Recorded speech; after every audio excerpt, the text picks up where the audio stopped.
Well, hello and good morning and very warm welcome back to Spring Cottage. And what a morning it is. The sun is shining, the sky is blue and the birds are singing, and believe you me, it has not been like this for most of the last 10 days or so. It's the 13th of September, it's a bit before 9 in the morning. And basically for the last week or 10 days it has been wet, it has been cold, and it has been windy and grey.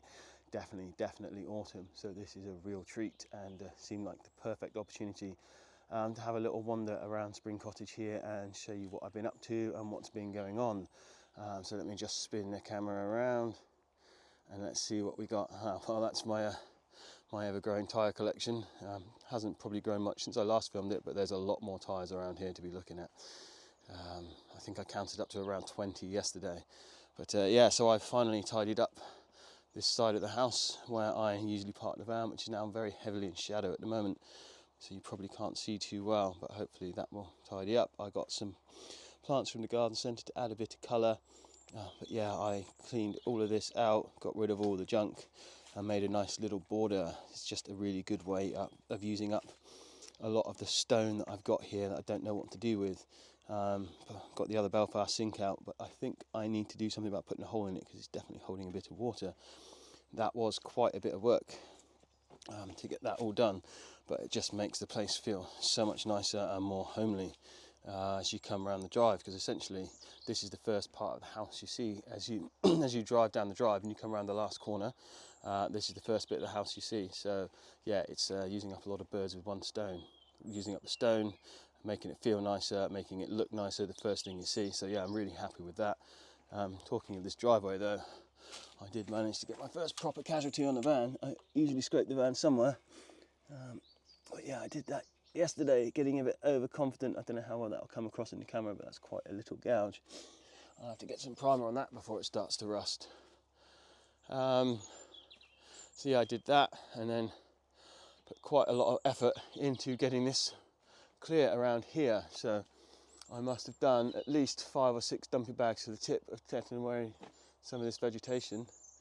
Probably doesn't look like much on the camera. It's really hard to tell what it actually looks like on the camera compared to what I see on this little screen.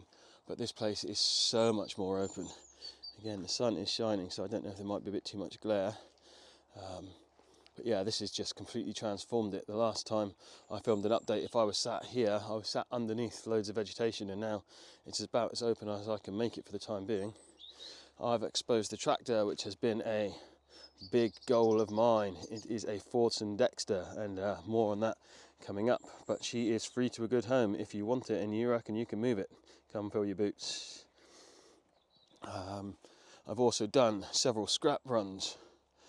I got them done over the last couple of days. Didn't get as much done as I'd like, but there's always so much to do. But I still got another 1.5 tons of scrap.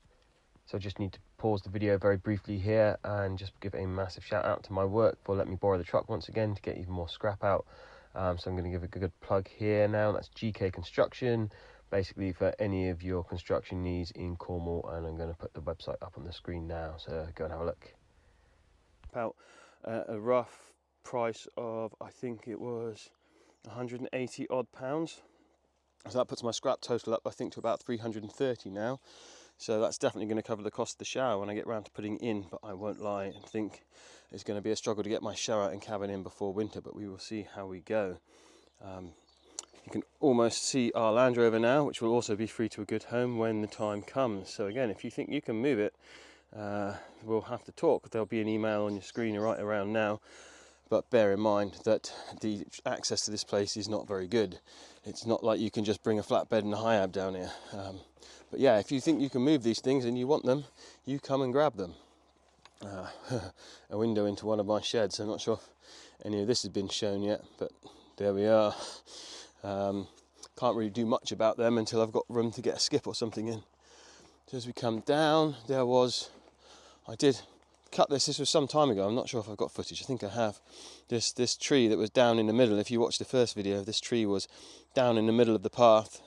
So I cut this down with my chainsaw a little while ago, but as I did that, thinking it was just a down tree, but I cut the chainsaw here, and then if you follow around, up this way, there was a tree fell down here. It was a little worrying as I was cutting it, where it was all going and where all the weight was. But essentially that tree had obviously blown down at some point a number of years ago, fallen on top of this, which I think was a static caravan or a touring caravan, and then grown up around the corner. So when I was doing the scrap runs, I've got the majority of the aluminium siding out from what was this caravan, and I've got a good chunk of the framework out, but there's still some steel frame in there, there's still some wheels, and lots of bits and pieces. I just need some more time to actually get in and cut it up. So that's all of that. Yeah, more wheels, more frame, mounted. Oh yeah, and then I found a greenhouse, which may or may not be in good condition. If you want that, you can have it. No glass by the look of it. There's some glass in some of it. Yeah.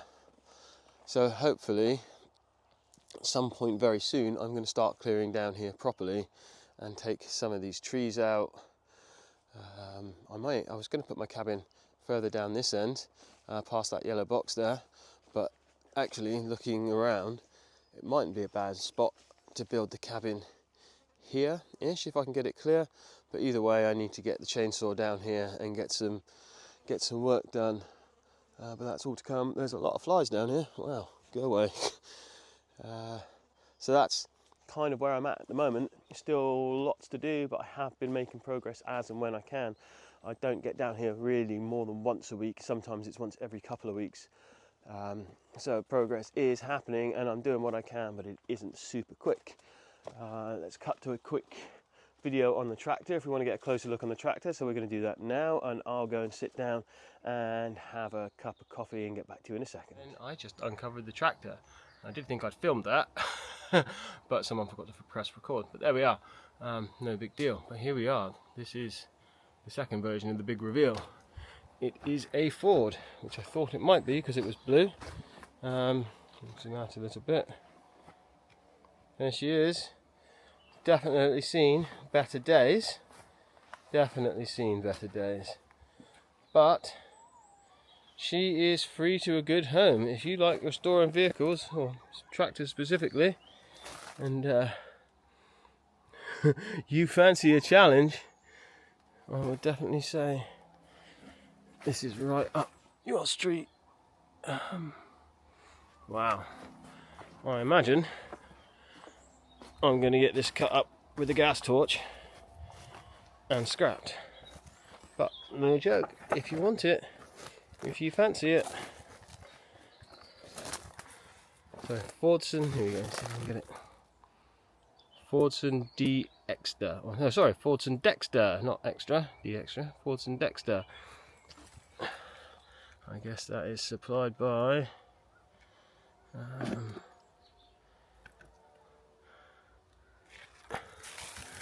can't quite read it. Testers of Edenbridge, I think that's what it says. Testers of Edenbridge, main Ford tractor dealers, telephone 3366 Edenbridge. God, only 4 digits on the phone number. That is definitely older than I am. So I don't think there's much doubt about that. Quality tin can exhaust. Might need a few parts, but yeah, there she is. So that puts us a few steps closer to the Land Rover as well, which I think is at least in slightly better condition, although maybe not much. I guess time is going to tell on that front. So that's kind of most of the physical work that's been going on down here over the last few weeks, but there is obviously a lot more background stuff going on there as well. So, going on here. I've been battling with EDF, who seem to believe I owe them money because I bought this house, so I'm trying to deal with that as best as I can. That's all going on my YouTube Shorts feed, so if you haven't checked that out yet, it's definitely worth a look. I don't know which way it's going to go, but I am doing my best to get this place completely off the grid. I haven't taken on Southwest Water yet. In fact, that's something I probably should have done over the last few days, but it's completely slipped my mind. Yesterday I was mostly dealing with Cornwall Council, trying to get this place removed from the council tax register because I'm saying it's not livable. but in the meantime I still have to pay them £207 a month for the privilege of owning this place. I've got no major issue paying with council tax. I've got a lot of issue of what it gets used for and the services I get out of it, but you know, as a person, I've never had an issue with tax. If we want to live in a place that, you know, works and breathes as an entity, then we have to pay our taxes, and that's absolutely fine. I don't think £207 for this place is really worth it, but that's a completely different thing. And at the meantime, I'm trying to get it removed from the council tax register, which is not that easy. So I've had to take loads of photos and send emails and do all of this stuff for the valuation office. So watch this space on that one. I had a few visitors down here. I even had one visitor brave enough to take on the drive. I think I've got some footage of that, so have a look for that here. Just on my way down to meet my mate Tom. YouTube oh Jesus, sensation. Just caught my sump there. Might have left a full tank of oil back at the entrance of the drive. So yeah, fair play to him for tackling that. What else have I been doing? I've been doing the cooking videos, which I've really enjoyed. I've only got a couple of them up so far. There will be plenty more to come, because cooking and baking is definitely my thing. They are not only time dependent, they are also weather dependent, and whilst like I said, it's beautiful today, but it hasn't been really. I'd hoped to do one over the last few days. Got plenty more lined up on that front, so watch this space. But for now, for today, I'm going to go and have an amazing day with my daughter in the sunshine. So I think I'm going to wrap this up for now. I'm going to say, as always, thanks so much for watching. If you do like the videos, please give them a thumbs up. If you do want to keep up to date, then please subscribe, and I will see you next time. Have a good day.